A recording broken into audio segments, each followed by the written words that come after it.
지금 세계에서 가장 잘 사는 나라들이 글쎄요, 자기 나라의 가장 똑똑한 인재들을 빼앗기고 있습니다. 이게 대체 무슨 일일까요? 세계 최고 부유국들이 왜 자국의 최고 인재들을 지키지 못하는지 그 수수께끼 같은 이야기 속으로 지금부터 함께 들어가 보시죠. 이야기는 프랑스에서부터 시작해 볼게요. 이 나라는 지금 정말 이상한 상황에 처해 있어요. 한쪽에서는 은퇴자가 너무 많다고 연금 때문에 난린데 정작 다른 쪽에서는 청년들이 일자리를 못 구해서 실업률이 엄청나게 높다는 거죠. 뭔가 좀 이상하지 않나요? 이 모순은 대체 왜 생기는 걸까요? 이런 역설적인 상황의 중심에는요, 프랑스 노동자들을 옴짝달싹 못하게 만드는 아주 독특한 경제 구조가 자리 잡고 있습니다. 이걸 프랑스의 불가능한 딜레마라고 부를 수 있겠네요. 문제의 핵심은 바로 이겁니다. 프랑스 노동시장이 딱 두 개로 나뉘어 있다는 거예요. 아주 안정적으로 보호받는 내부자가 있고요. 언제든 계약이 끝날 수 있는 불안정한 외부자가 있는 거죠. 자, 이걸 한번 보세요.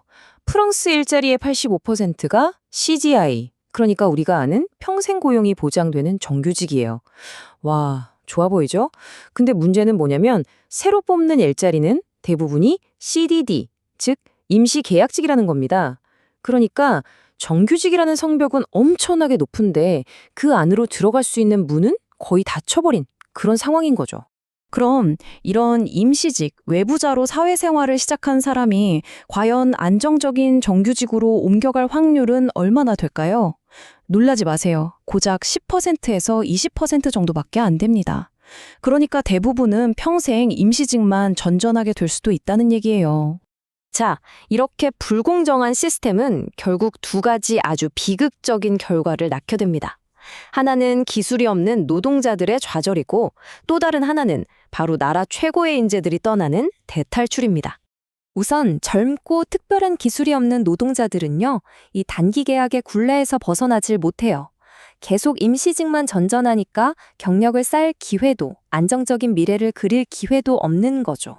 반면에 정말 똑똑하고 교육 수준이 높은 인재들은 어떨까요? 이 경직된 시스템을 딱 보니까 여기서는 미래가 없겠다라고 판단하는 겁니다. 그래서 떠나는 거죠. 이런 말이 있어요. 매년 수천 명의 프랑스 엔지니어, 의사, 경영 전문가들이 더 적은 세금과 더 많은 기회를 찾아서 스위스, 영국, 미국으로 떠난다. 결국 자기 능력을 제대로 인정해주고 더 큰 보상을 받을 수 있는 곳으로 기꺼이 국경을 넘는 겁니다.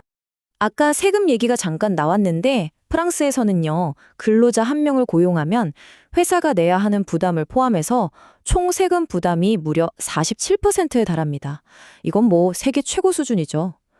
이러니 기업 입장에서도 고용이 부담스러울 수밖에 없고요.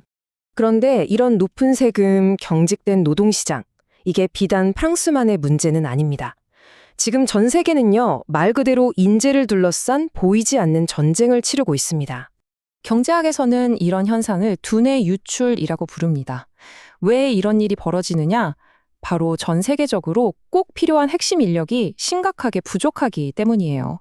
예를 들어서 세계보건기구 WHO는요, 2030년쯤 되면 전 세계적으로 의료 인력이 약 1,100만 명이나 부족할 거라고 경고하고 있어요. 상황이 이러니까 인재를 데려오려는 국가들 간의 경쟁이 정말 치열해질 수밖에 없는 거죠. 미국 같은 경우를 보면 딱 답이 나와요. 의사들 평균 연봉이 일반 노동자보다 3배 이상 많습니다. 이렇게 압도적인 보상을 주는 나라가 있으니까 전 세계 최고 인재들이 마치 블랙홀처럼 빨려 들어가는 겁니다. 많은 선진국들은 인력이 부족해? 그럼 외국에서 데려오면 되지?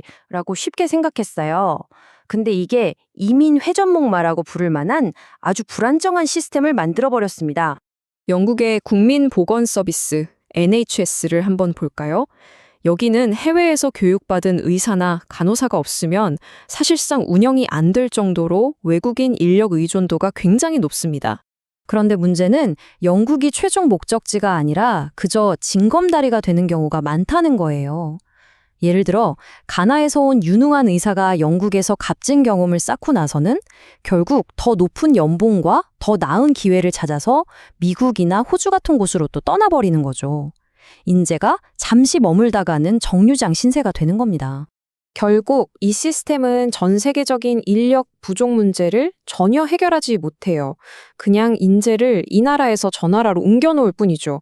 그러면서 오히려 그 인재가 가장 절실하게 필요한 개발도상국에서는 인재가 고갈되는 그런 악순환이 반복되는 겁니다. 자, 그렇다면 이렇게 계속해서 자기 나라의 가장 똑똑하고 생산적인 인재들을 잃는 국가는 결국 어떤 대가를 치르게 될까요? 그 대가는 정말 심각합니다. 일단 국가의 성장 동력이 꺼져버려요. 혁신도 사라지고요. 결국에는 젊은 인재들이 떠나니 세금 낼 사람도 줄어들고 아까 봤던 프랑스의 연금 문제처럼 늘어나는 노년층을 부양할 기반 자체가 송두리째 흔들리게 되는 거죠. 결국 마지막 질문이 우리에게 남습니다. 최고의 인재들이 더 나은 미래에 찾아 모두 떠나버린 나라에 과연 어떤 미래가 남아있을까요? 이건 단순히 프랑스만의 고민이 아니라 어쩌면 머지않아 바로 우리에게 닥칠 현실이 될 수도 있습니다.